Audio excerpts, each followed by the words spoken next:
Sometimes we always have things in our head, and it's easy for us to assume, well, everybody's thinking exactly what I'm thinking, and we're busy. So we run around, we do our own thing. A huddle is an opportunity for us to just talk out loud and share what's rattling around upstairs.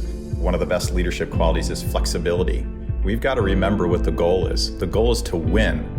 How we win might be different from practice to practice. It might be different from team member to team member. Find those people who don't have access to this information.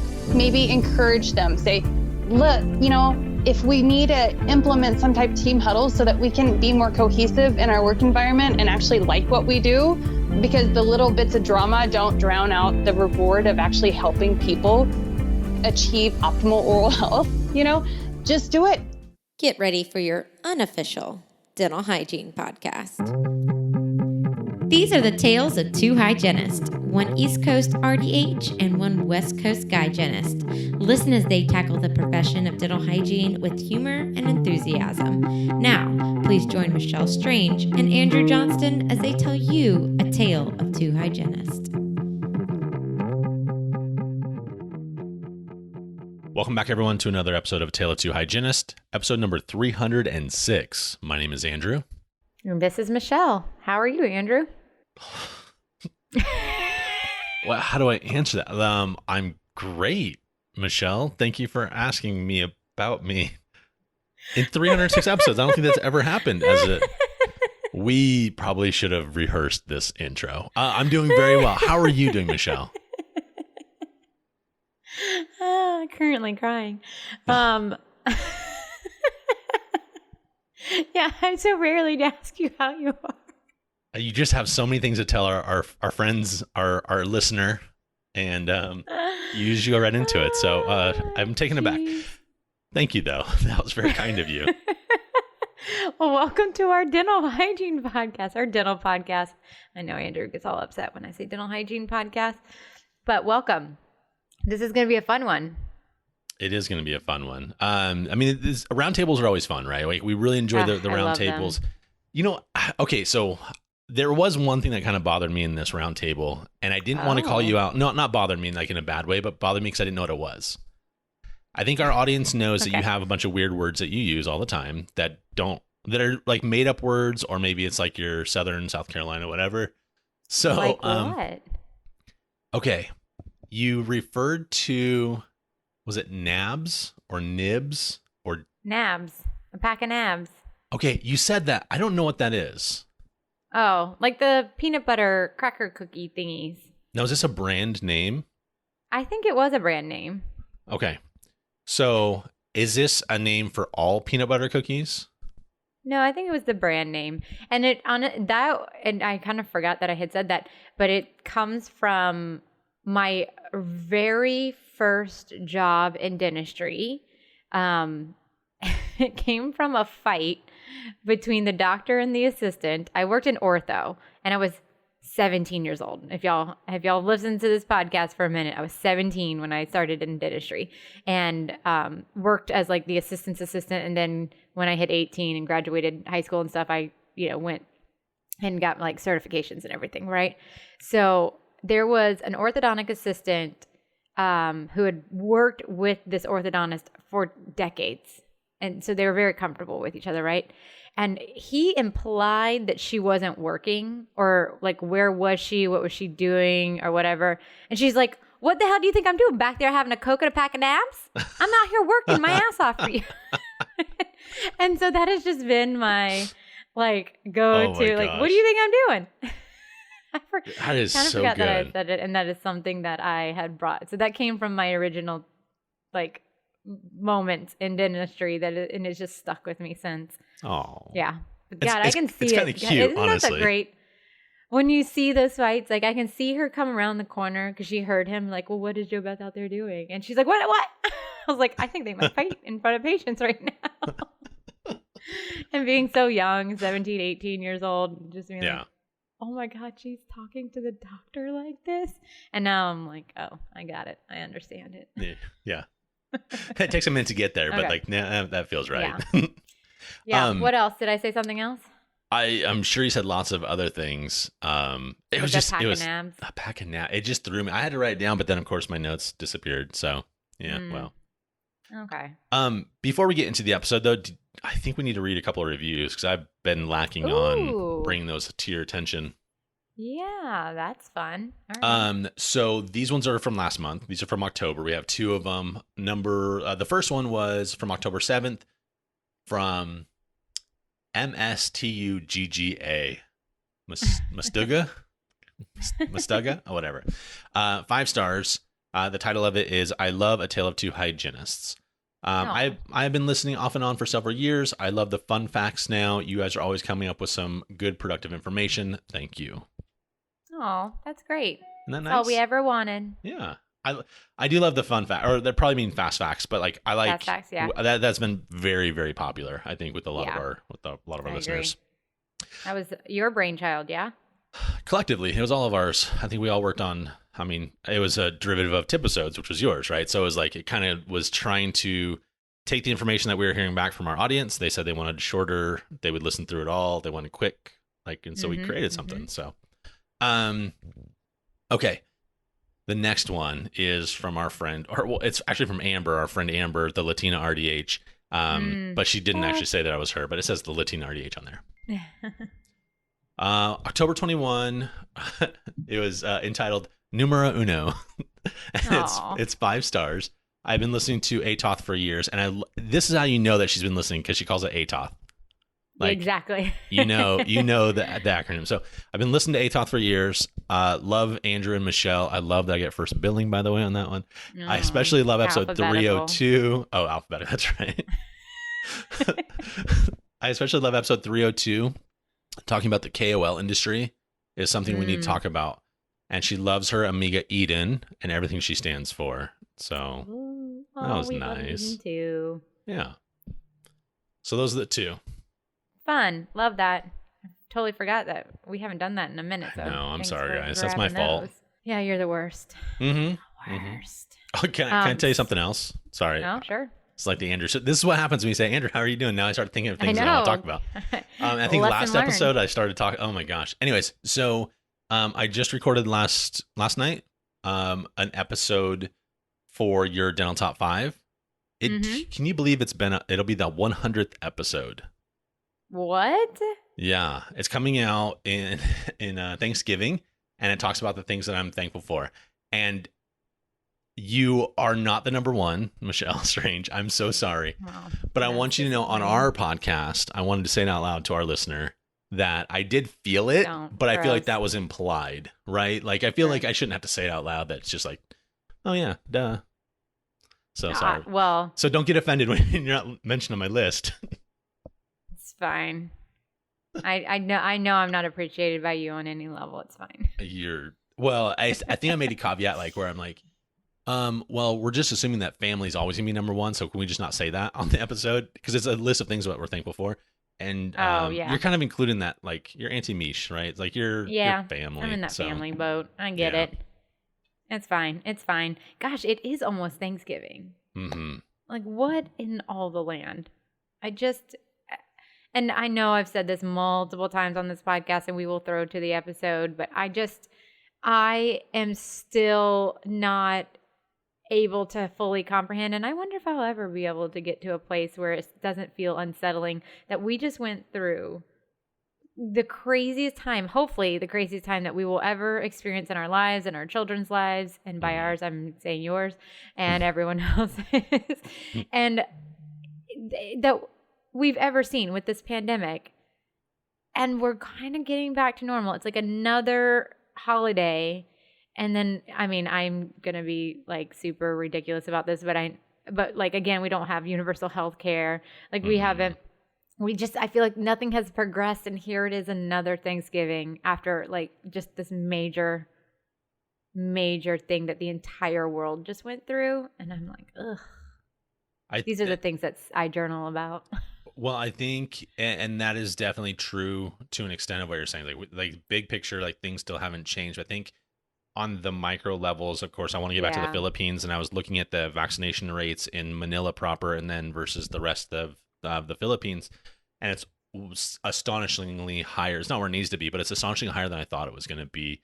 Having lived there and understanding the culture and understanding like the government and all that kind of stuff, it's like, it's not, we give our government here in the United States a lot of crap, but like, go to other countries and it's way worse. And I see the progress that they're doing to recreate the economy and recreate all of these things for my friends and family in the Philippines. And then of course you look at the things that just happened this last week when we're opening up our borders now to, the UK and Canada, and everyone can come in as long as they're vaccinated, as long as they have, there's the stipulations behind it, reuniting families that truly haven't seen each other for 2 years. And they've jumped through the hoops that we've asked them to do to try and keep everyone safe. And now they're finally able to do that. So yeah, you're right. I mean, a big picture, a lot of things haven't changed. We have a lot of work to do, but we got to celebrate those little wins too. And not to say that those little wins don't matter, but those little wins just seem like progression coming out of this, right? Like, thank God for that. Like, that's amazing. I love hearing it. Even my friend who lives in Cambodia, like, they are almost going to be opening up. Maybe I'll get to go see her and all that stuff. But from this, I don't know, on this level here of our just people, like just the government, like the fact that we don't have universal health care, that people are still suffering from long haulers, that this is going to be, there's just a lot of things that should have changed in the during a pandemic for humanity. It just didn't. Yeah. It just makes it. And those are the things, like I said, those are the things that keep me up, that I journal about, that I read about. I'm like, how can I make a change? How can I make a difference? And it's just like, oh my God, it's Thanksgiving. And I'm still thinking about the same stuff that I thought about a year and a half ago. Like, oh, it's amazing. But I'm excited for Greater New York because I am going to go do that. And I'm just happy that it's open up enough for that. And I can go to a Broadway. So excited. So jealous. But anywho, so this episode that we are going to throw to, or at least the interview that we're going to throw to, was all about huddles, team huddles, morning huddles, even afternoon huddles, whatever that looks like. And Teresa gives some really good examples of why maybe morning might not be best for everybody. But it's all about coming together as a team and kind of talking about what's happening with who needs what patients need what. And I'm blown away when I do go into practices that don't have a huddle. But I started without a huddle. How many offices did you work in that you had huddles? Well, gosh, we should have talked about this on the episode. I was anti-huddle for a long. I don't know if you remember. You and I talked about this for a long time, but I was in my first office. We didn't do it, and that was a big, like 30 people and 30 clinicians working. My second office, we didn't do it.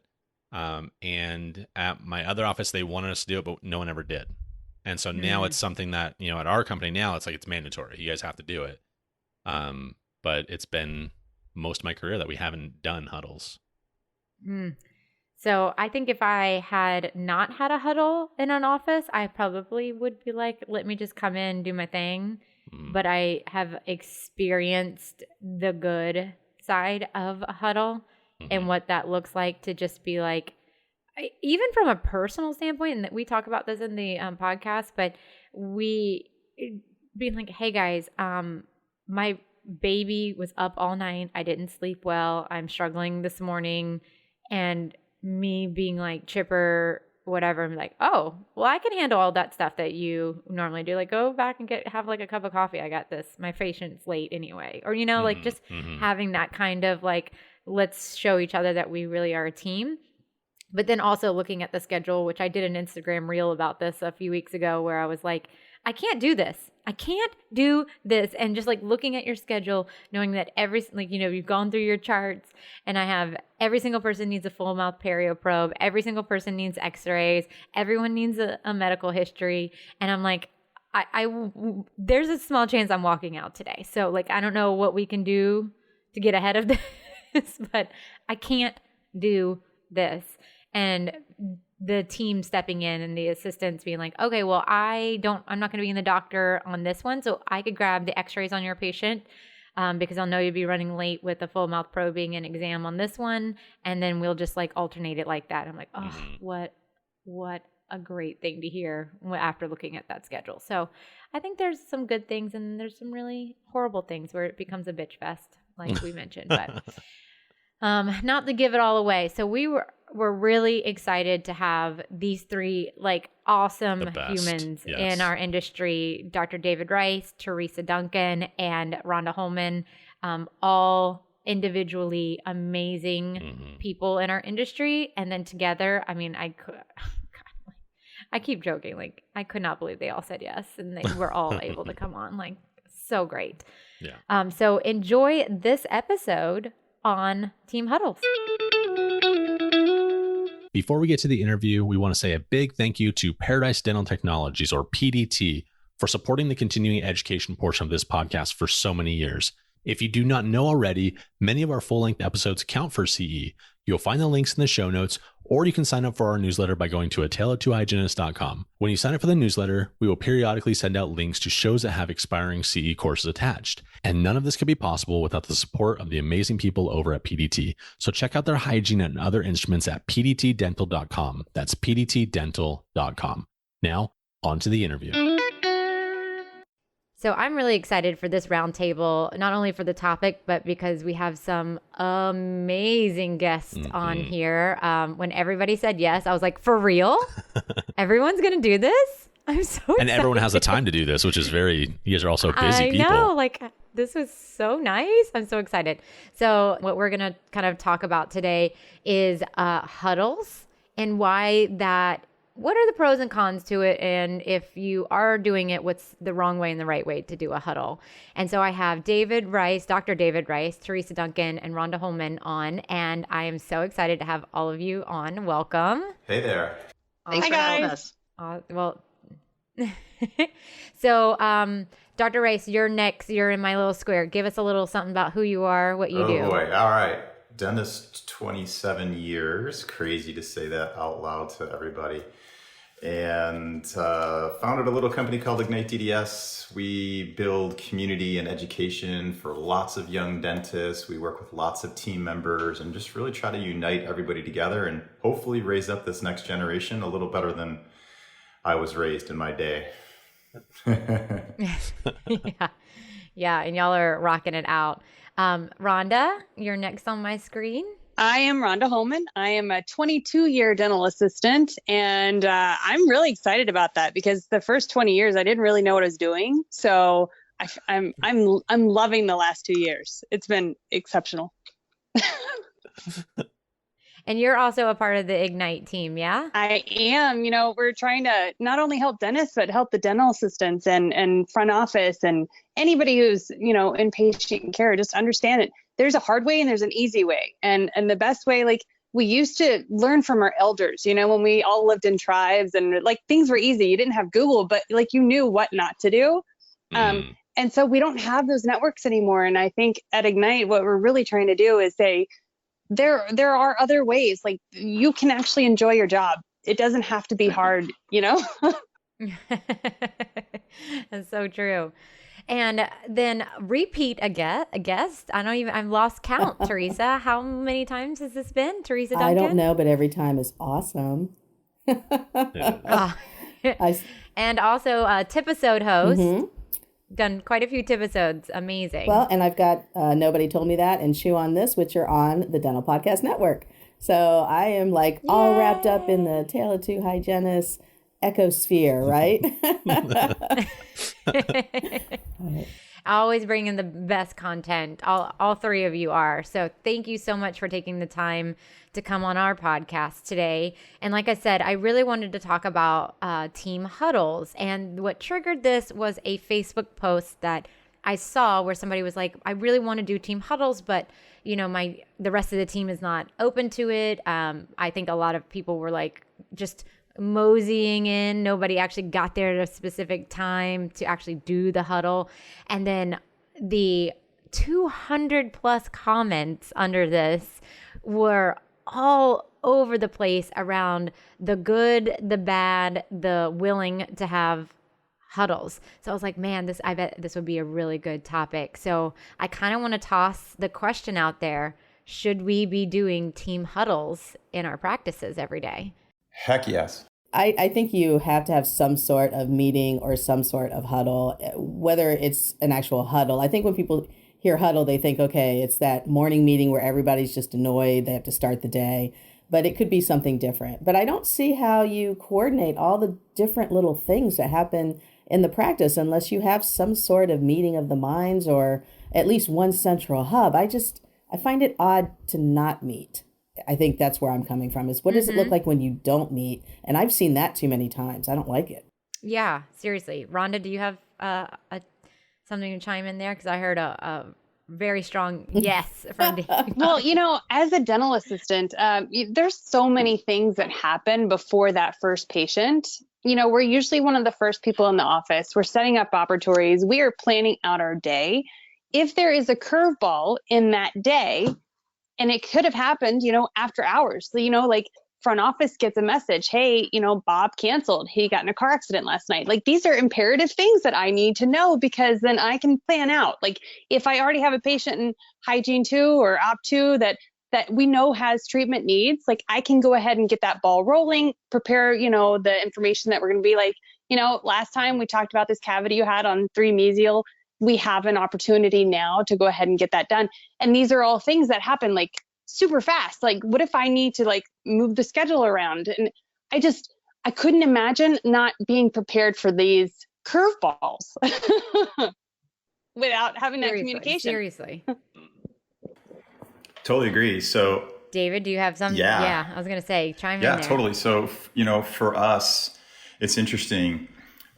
Totally agree. Preparation is everything. We do no clinical conversation in our huddles. Zip. It's all about every human who's walking through the door. So we know how to greet them when they first walk in, how to exceed their expectations, who's going to do what, when, where, and why. And also our huddle is a great review of a success story from yesterday and preparation for the next day. Because, lots of times morning of isn't enough time, but 24 hours in advance is plenty of time. So it just coordinates all of us as a team. And, me, I'm just the dentist. I'm usually last to know. Huddles help me to be in the loop. Well, that's actually an interesting perspective. So you feel from being the leader, the practice leader, kind of at the top there, that you are the last to know because your team is like getting all the parts moving and coming together. Yeah, I think, sometimes we always have things in our head and it's easy for us to assume, well, everybody's thinking exactly what I'm thinking and we're busy. So we run around, we do our own thing. A huddle is an opportunity for us to just talk out loud and share what's rattling around upstairs. Let me throw this at you guys because I feel like all of us on here are enterprising. We're all like go-getters. We're all like boom, boom, boom, right? I think what we want our practices to be million and multi-million dollar practices. I think that's pretty safe to say. So let me throw a scenario at you. And this is something I hear quite often or read quite often on the social media where, look, I've been a hygienist for 20 years. We have the same dental assistant for 20 years. Doctor's been with us for 20 years. The same office manager for 20 years. We have a little, 3 operatory practice. We know what we're doing. Why do we need to have a morning huddle then? Because there's going to be listeners that are like, guys, this isn't resonating with me. Because I think Jim Collins said it really well. Good is the enemy of great. And the moment we assume that we all know each other and we all know our patients is the moment we stop doing all the little things that actually made us effective communicators. So if we want to customize our communication and our care, we have to keep dialing back to what made it successful on day one when we were all rookies. And the day we forget we're rookies and we just sort of get on autopilot, little things slip, and one day we wake up and entropy happens and chaos is there and we've forgotten all about it and we're shocked our practice isn't growing anymore.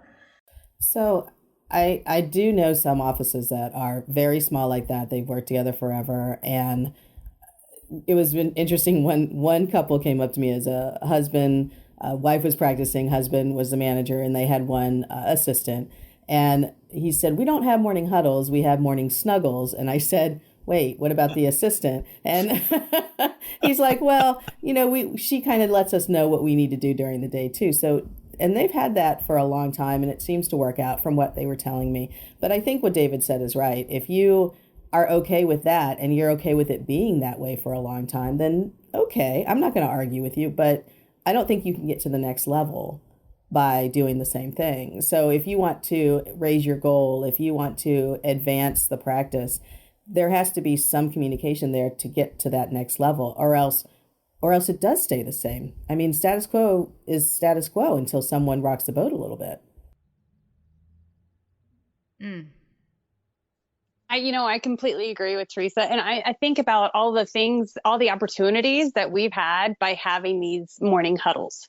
With our practice, we always start it with centering. I mean, we're kind of spiritually based as a team. That's, I think, why we've been together so long. And it's never started with like negativity, like that invisible trash can at the door. We put that there and we put the business first. Like we all have social lives. We all have issues at home. But that morning huddle meeting is really what elevates us every day to do our best. We don't start with negativity. We start with positivity. We talk about the opportunities that are there.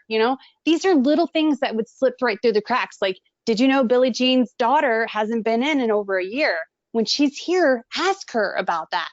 Like, these are things that aren't the forefront of my mind, but without that team huddle, I probably would have lost that opportunity to talk to the mom about their patient or their daughter being, so far behind in their care. Like, I can't imagine not having that team meeting, not only to just connect with my coworkers and all get to like this place where like, today's going to be awesome. We're going to rock today. We look at how many things that, we're going to help people. We're going to find people that fell through the cracks. We're going to make our jobs easier tomorrow because of the work that we put into today. Mm-hmm.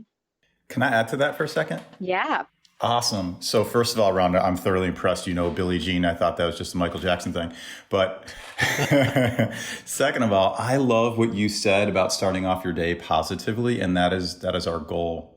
One of the caveats that we've sort of sprinkled in over the years is, I think, an understanding that trash can we have. However, what I know is stuff goes wrong at home. So when we say you got to come in and bring your best, my reality is with 15 people, sometimes they're going to have a really, really hard time bringing their best. What a huddle gives us an opportunity to do is have 14 other people lift that person up. So by the time it's go time, they get over whatever was happening at home that morning, the night before. And in our team, like we all sort of committed to each other.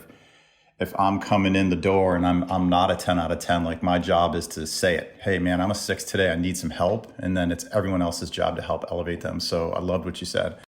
Brene Brown has something that she does with her husband that is on that same level of like, not everybody can be 100% and not everybody, like, to say that you're showing up and we're all like, complimenting each other, right? Like, I'm going to bring 50%, you're going to do 50%, or I'm going to come with 100%. Like, that's not realistic, right? So she's like, today I'm at like 20%. I'm having a really rough day.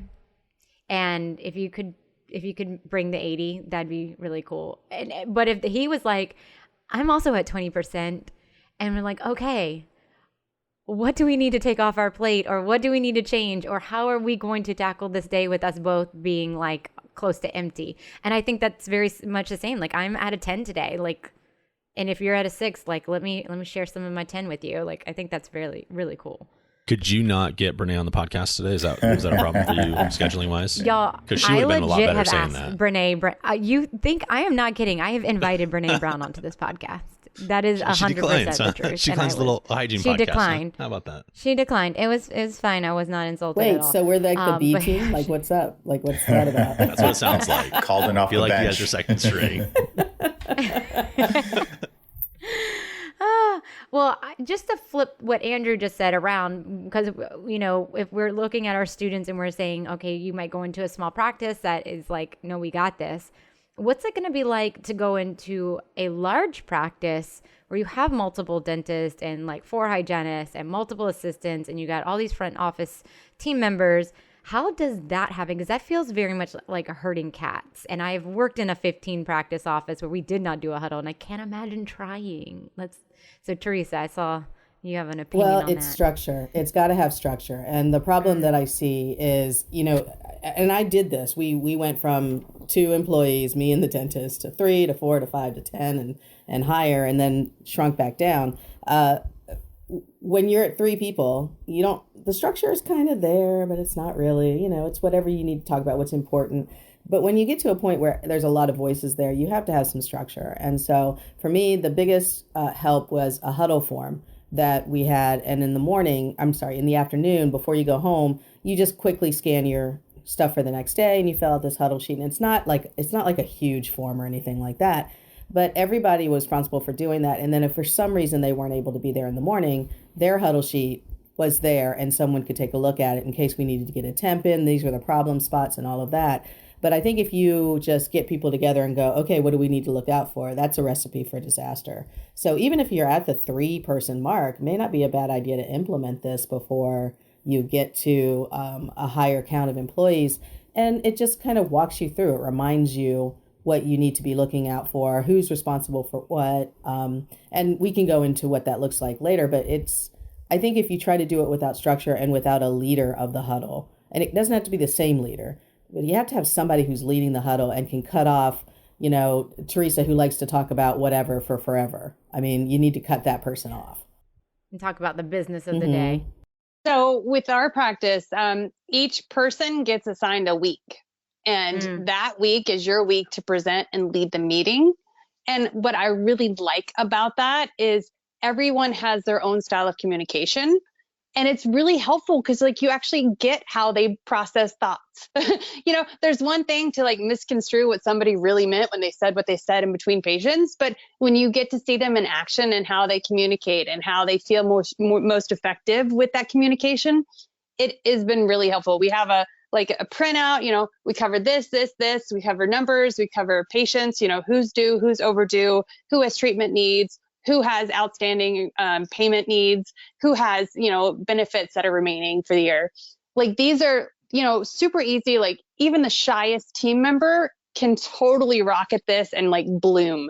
And what's really neat is the assignment is at the end of the meeting to close out, you have to do something unique. So when I'm in charge of that week's meetings, I end with a joke, and I love it. On Sunday night, I'm sitting there and I'm forging through Google trying to find the best 5 jokes for the week because I cannot wait to make these guys laugh before their first patient. That's great. Oh, that's fun. I'm such a horrible joke teller. I'm terrible. And both of those things together, I would entirely agree with. Structure is really important. Clarity on how that meeting is supposed to go. And, Rhonda, piggybacking on your point too, we rotate as well. And the other, I think, benefit of it is it shows everybody the value of us all paying attention. It's easy sometimes if you're just a listener to get distracted or check your phone or have a sidebar conversation with somebody. But when it's your turn to lead and you've sat in somebody else's seat, you recognize that value. So I love that rotation as well. So I'm not a panelist, but I'm going to chime in on this question anyway, just because I think it's important. I think, when you're talking about bigger practices, a lot of them end up being, DSO or corporate or whatever. So as a student listening to this episode, if you're going into a situation like that, I think one of the things that I find beneficial, these morning huddles or these afternoon huddles or whatever it is a chance for you to get on the same page with your hygiene team or your assisting team and understand what is expected of you and understand that roadmap of how to get there and ask the questions and be paying attention. I think, I think Rhonda, you were talking about it earlier about it used to be back in the day, we would learn from other people. And that has, unfortunately, I think, gone away. I think that we've kind of been a little bit selfish as a dental industry, and we're just trying to make sure that we get our numbers and we're not really helping and lifting other people up. And I think that is a great opportunity. So don't be afraid if there's someone that's a big practice is looking to recruit you, be open to those opportunities because man, what an opportunity to learn. Truly. And I'm wondering though, so let's say we have a listener and they're like, okay, I'm sold. I see the benefits of a huddle and they get the team on board, but the dentist isn't showing up on time. And I say this because I just was in an office where the dentist like rolled in mid appointment. I've also been in a temping where I got in trouble for saying good morning to the dentist as he came in my first patient. Like he wasn't there, and he came in for the exam, and I was like, oh, good morning.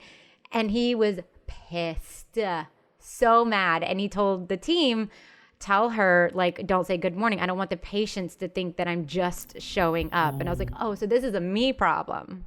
That was a my problem. That was my fault. That was my bad. You're not showing up to actually, but okay. So like, what does that, how can we have that conversation and approach our dentists and explain the value and our needs to actually then elevate the practice and all be a well-oiled machine with our huddles? So perfect story. We have to understand each other. And, listening to what your dentist fear was, hey, I'm the late person, I don't need somebody overhearing that, is powerful. So if I'm a team member, I would share it's the same story as what we do with our patients. We need to understand what matters most to the person in charge, dentist, office manager, whoever's, quote, calling those shots. What's the emotional driver that makes me, dentist, tick? And then speak to me in a language that I understand of what matters most to me. So if I care about money, then the story has to be about why this huddle is going to build more money for this practice. If I care about comfort and, not changing very much, then the story has to be framed around that. And there's only like half a dozen drivers out there. So it's not that hard to learn if you invest a little time in it. So I would encourage all you team members to, take the opportunity to lead. Your dentist probably didn't take any more leadership courses than you and needs your help, and maybe slapped around a little too. I don't know. Because we're usually the problem.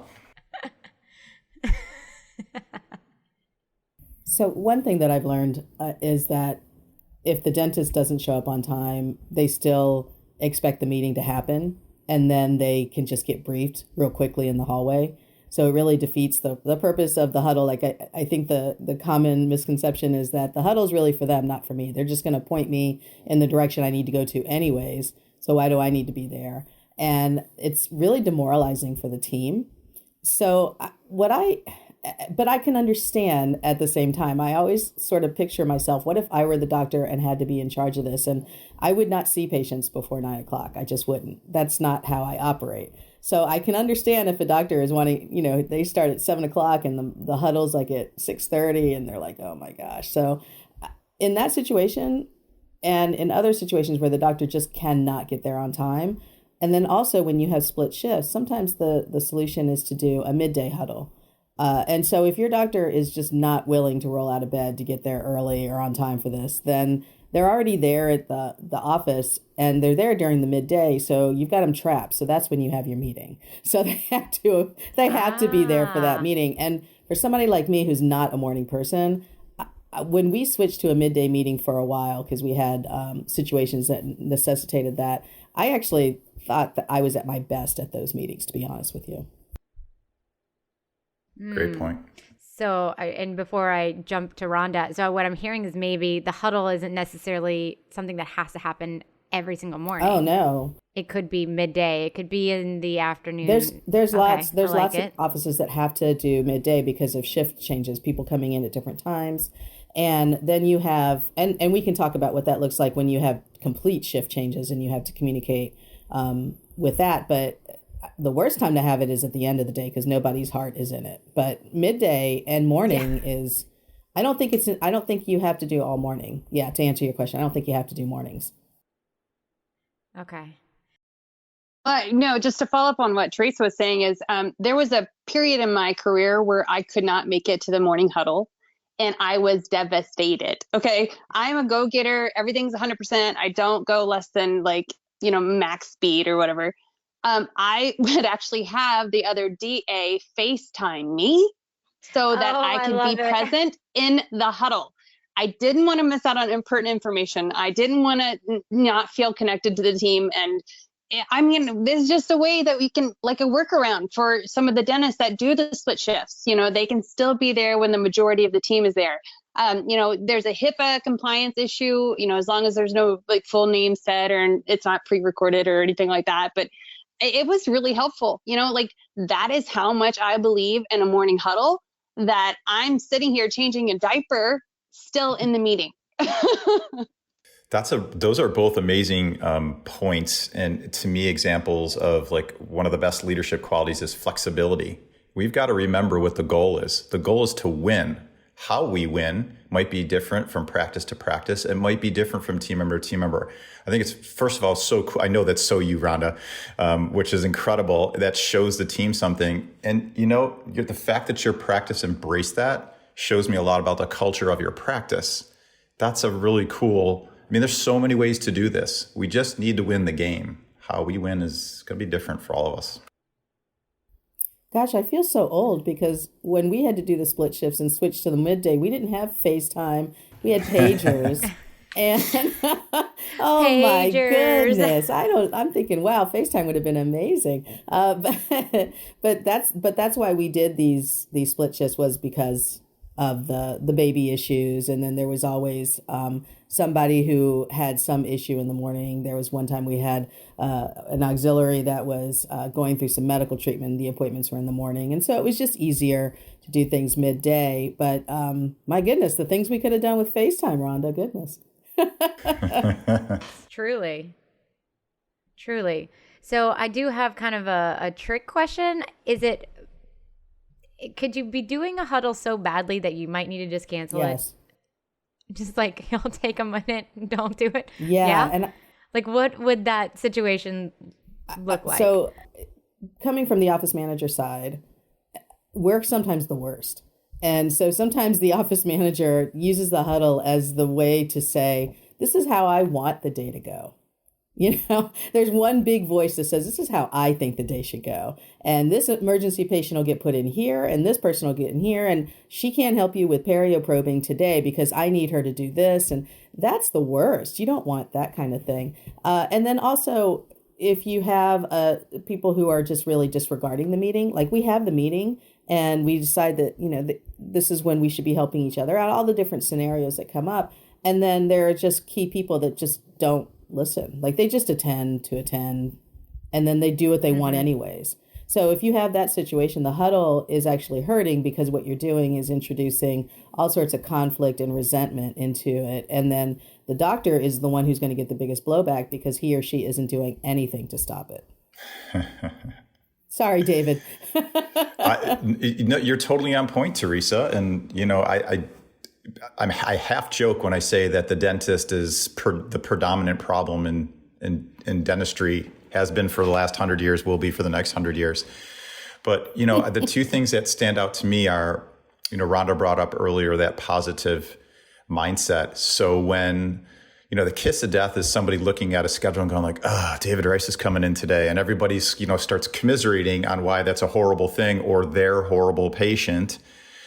And it just spirals to this, it's 8:29, first patient's at 8:30, and everybody walks out there like amped to be angry or frustrated. And that's a bad place to be. That is a bad place to be. There was a moment in my career when I was really, really ready to leave an office. I was officially done with it. And I would show up to the huddles, and in my car, I'd be like, it's going to be a good day. It's going to be a good day. It's going to be a good day. I'm going to get through this. It's going to be fine. And I loved my patients. And then I'd go into that huddle and I'd leave and I'm like, I will burn this place to the ground today. I will burn it. It all goes down today. Today is it. And I was like, these huddles are killing me. And it was, little things like just walking in and looking at my schedule and going through it in the morning, and everyone being x-rays and charting and medical history updates, and we got to deliver a treatment plan, and just doing obscene things and looking at these people, and like I did an Instagram reel that was joking about that. I was like, I can't do this. I literally can't do this. I can't do this. Like, who did I piss off today? And everybody being like, it's fine. You'll be all right. And I'm like, we're all going down today. Just so we're all aware. This is it. We had this one morning huddle. This is one leader of our morning huddles that always uses the time to get on their little soapbox of passive aggressiveness. And it was always like, I just want to remind you guys that, well, I don't do the dishes in this office, or when we put the tape away, we didn't fold the little thing so like it's easy to unspool the tape again the next time. Micromanaging. The lab slips were out of order, not alphabetized, and or whatever. Like every little thing that they could talk about. That was the morning huddle. It wasn't about the patients. It wasn't about the care that we were going to be delivering. It was very demoralizing. Oh, that's funny. But those are the little things I think that will grate on a team, right? Would I be correct in saying, like, at least for me, I say like the one little of us, micromanaging? Yeah. Oh, it would kill me. So I'm curious though, at what would a structure, like Teresa, you mentioned like a huddle, like a worksheet or something. I mean, is there a type of structure that is going to work for pretty much everybody? I mean, with some nuance, I mean, depending on what your team looks like and your practice is like, but is there some core things that need to be in that huddle worksheet? Sure. I have a skeleton I can share with you guys for sure. We can make it as part of your show notes. I'll happy to send it to you. What it does, the sheet that I've given to a ton of offices, they have to figure out what their priority is, because there are offices that do make it all about the patient, but there are offices that make it about the patient, but also want to focus on the separate goals that each of them have. And I have to add a caveat to this, though, that this isn't really for huge corporate practices. This is more for the smaller office to maybe a large, just same location office. So this is where I'm going.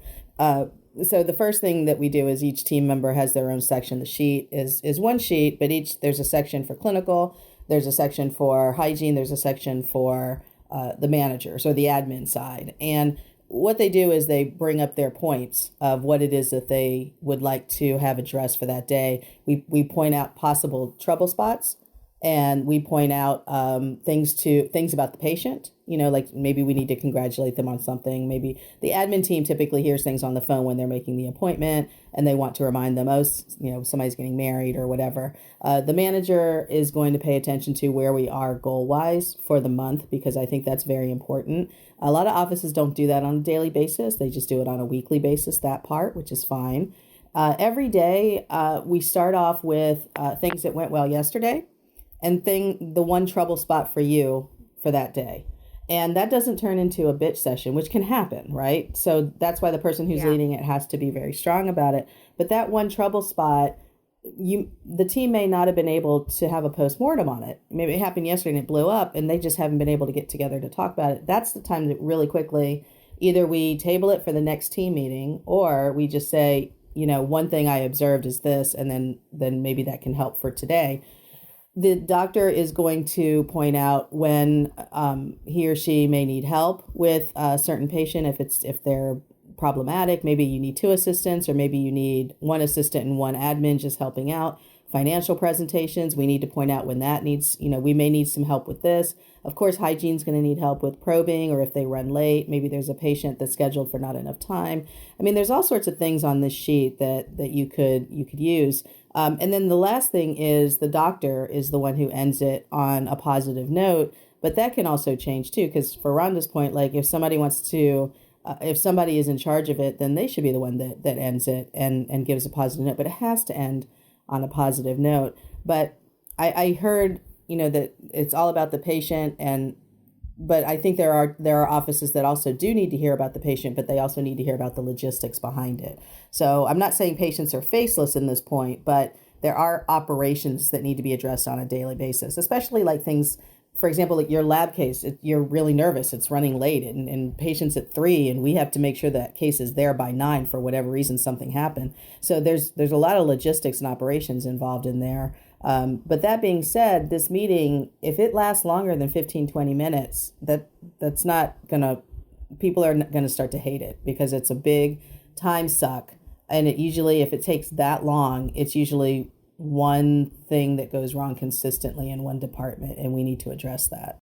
I love your sheet, Teresa. Ours is very, very similar. So we do a lot of operations, and for me, operations is part of the patient side, is part of that patient management. The piece that we do unplug is David Rice is coming in for all-strand crown number 30. Like, that's the clinical stuff that we've agreed to as a team. We all look at the night before. So the hygiene team knows who's coming in, what's what. Dentists, assistants knows what's what, but operations is epically important for flow of the day. To your lab case point, if something's not back, well, we should probably know yesterday, which is why we like to do a day in advance as well. But at least we know first thing in the morning we've got a shot. And I think with the team meetings, what I am hearing too is like the logistics of things. I feel like sometimes when you are wrapped up in patient care, you don't know what your other team members actually do during the day, and some of them actually don't do anything, let's be honest. There's some moments where I'm like, literally, have you done anything? And I'm over here like Tasmanian devil in this office. But there's moments of like just identifying like, hey guys, there's like literally 50 phosphor plates that need to be wrapped. And like when those are magically wrapped and you have x-ray, it's like little plates to do your x-rays with, you're like, oh, so glad that somebody did that. But if I didn't see somebody for like 20 minutes, I'm like, what were they doing on their phone, having some like a Coke and a pack of nabs? Like, what's happening back there? And now you're like, oh, we've identified things that need to get done. We're running low on certain items like headrest covers, things like that. And then when these things spontaneously happen, you go, oh, okay, there was somebody that was doing that. That's great. That's great. And appreciate the team. So as like a last little round robin here, because we're really kind of talking to students too, even though we have a lot of veteran professionals listening. Would you? I guess this is a two-part question. Do you think it's reasonable to ask in an interview about their huddle, the team huddle, if somebody's going into the office? Sure, I don't see why not. Okay. Do you think that's a sign of maybe that's a practice that they should join or not? I would say if they look at you like, what are you talking about? Then the concept of team meeting is going to be new for them, and I would steer away from that. I agree with Teresa. If they don't have that communication or that opportunity to communicate with each other, like I wonder what their work ethic is. I wonder what their teamwork feel is, like how cohesive are they? Like I think that's just, it's so important. Like and you can totally thrive in a practice without one. But when it comes to building a team, your work family, I think these meetings are super important, and they establish a baseline for how everybody communicates. I think absolutely the presence of a huddle would show me as a potential new team member that this is a practice that's going to value me. And maybe the absence of one frightens me, but probably the reality is 80% of dental practices don't have one, or they have a bad one. So I would only caution a student to say, maybe ask a great follow-up question that speaks to culture and speak to team members while you're there, because you could potentially limit yourself to a very small niche of practices that are out there if you base it off a huddle alone. That's a good point too. So maybe ask how often they meet as a team. Love follow that. up with that. Totally.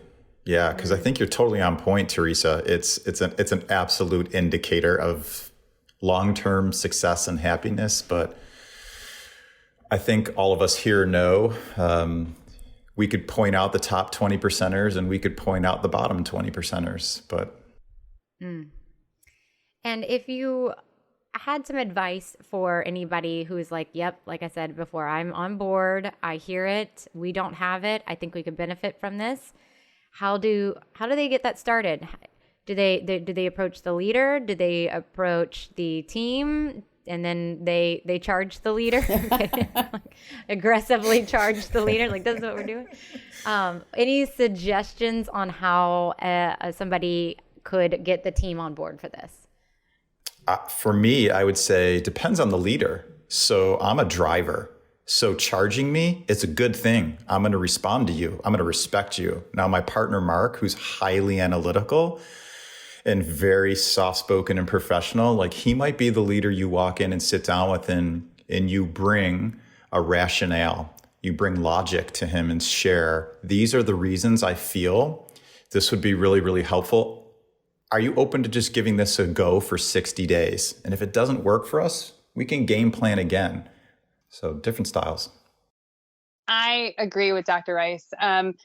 Here's what I always tell my dentist, if they didn't have a huddle already established before I show up, I say, I want to love your baby just as much as you do.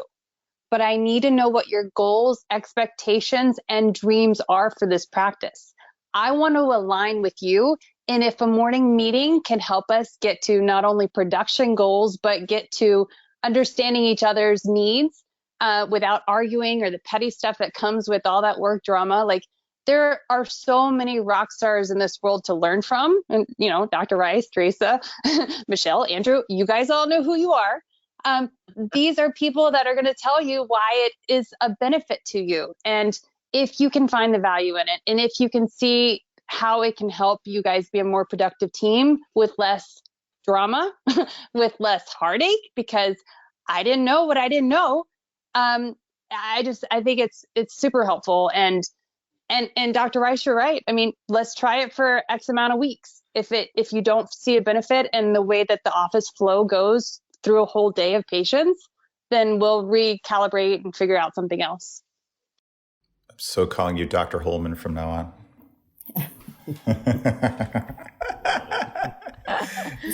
I love it when there's a new employee that comes in and brings that kind of energy. And if you are able to do that, I think people are open to suggestions when you're new because they're like, okay, fresh eyes, let's see. Maybe she knows something we don't know, but there are offices where maybe it's somebody who's working there for a long time and you want to do this and you're like, oh, I've got this institutional objection. I know it's going to be there. So I recommend that anytime you suggest a change, you have to make it about the patient care. It's not about you. So if you come in, you've been there forever. If you come in and you say, well, you know what, I've heard this. I've really read up on this. I think I want to give this a shot. Your chances of getting it implemented are not really high because you have to make the case that it's not just you that wants to make this change. You've got to get everybody on board. So I would frame it as, I think that there is a way that we can make sure that these patients don't fall between the cracks, that that we make sure that we take care of every patient, every aspect of the appointment. If you make it about yourself, I think it's a little bit harder to get that across just because you've been working with these people for a long time. And typically when you're wanting to bring in something, you're that person that always has great ideas and you're already swimming uphill, right? So here is probably, they're probably thinking, oh, here comes Teresa with another one of her ideas. She took another class. She did this, she did that. So I always have to tie it back to how we can improve patient care and put that into place. And David, your part about, let's try it for a couple of weeks and see if it works and have them commit to, okay, here's a goal.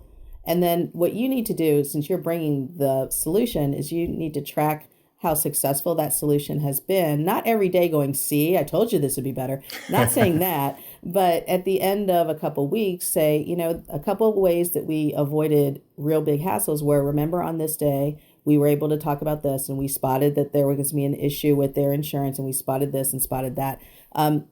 It's a non-judgmental way to say, wow, we all pulled together. Take a look at this. We pulled together. And you give everybody else credit too. It's not just you. It's not just it helped you.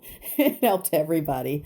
But I think one of the other objections too, Michelle, I just wanted to make sure we address that there are logistics involved. We talked about the coming in at different times.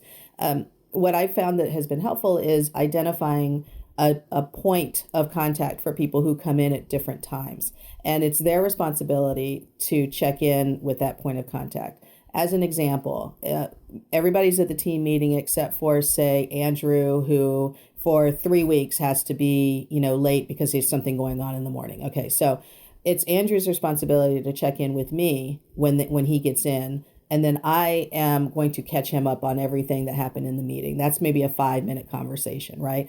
But it's Andrew's responsibility to check in with me because I'm his point of contact for that meeting. So there are times when not everybody's going to be there. And that doesn't mean you throw out the whole meeting scenario. You just adapt. Like Rhonda was saying, maybe Andrew can't do the FaceTime, but it's up to him in order to run a good day to check in to find out what it is that, he needs to be aware of. So there's a lot of, as David said, flexibility that goes into all of this. It's truly a team effort to lead this one little 15-minute meeting. Yeah. It's so true. Well, I am really happy that you all came on. You gave amazing advice. I think this is a lovely conversation. Any final thoughts? And if you have final thoughts, go ahead and tell us where we can also find more of you in the world and people can learn from you. Okay, so if you have a dental assistant that you work with and they need guidance, I'm happy to be part of their tribe. You can find me at DA Rockstars Podcast. It's all things dental assistant. Been there, done that, got the t-shirt. The thing that I would say is continue learning. Even if you don't have good mentors, the fact that you're listening to the Tale of Two Hygienists podcast right now, it says a lot about your work ethic. So find those people who don't have access to this information, maybe encourage them. Say, look, if we need to implement some type of team huddle so that we can be more cohesive in our work environment and actually like what we do, because the little bits of drama don't drown out the reward of actually helping people achieve optimal oral health, just do it. We all learn from each other, and having a team meeting is just one of the tools that you can use to have a more efficient and effective workday. That's good. All right, I'll go, David. I was going to say, we're going to have a standoff here. Well, I know. He's probably thinking ladies first, and I'm probably thinking, wow, they just heard me talk for like 5 minutes straight. So that's why I was being a little gracious. But so you can find me at odysseymgmt.com. I do talk about morning huddles in a lot of my management classes, but my big jam is insurance. So if any of you are thinking, oh, I need to learn more about insurance, which I'm not sure that the listeners here on the hygiene podcast would, but you never know. You can always find me on that site. I have a lot of free webinars. And then check out our podcast. Nobody Told Me That is management and insurance. And then Chew on This is kind of our comedy, dentistry mixed with comedy. And our goal in life is to make Andrew smile on his ride in listening to that podcast. And you achieve all the time. Oh, gosh. I would say for me, there's a lot of truth to you become the 5 people you spend the most time with. So as a student out there, understand that we've talked a lot about positive mindset here today. If you're going to have negative people in your life, we all do. I'm not telling you to never, ever speak to them again. I would highly recommend you limit your time with them. And it doesn't matter to me if it's your mom, your dad, your sibling, or your significant other.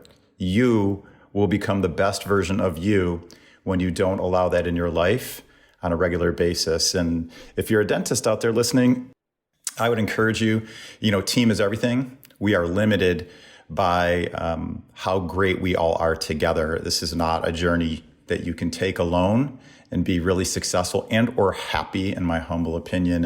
And team members, if you need help twisting it, for your dentist, reach out. I've done this a long time, so I know some tips and tricks and happy to help. The easiest way to reach me is at IgniteDDS on Instagram or IgniteDDS.com. I hope you reach out. It's been awesome hanging out with all of you today. Aw, y'all are the best. And thank you so much. Like I said at the beginning of this, when y'all all said yes, I was like, what? It's a dream. So excited. So thank you so much. And everybody definitely reach out and follow every one of them. I promise you won't regret it.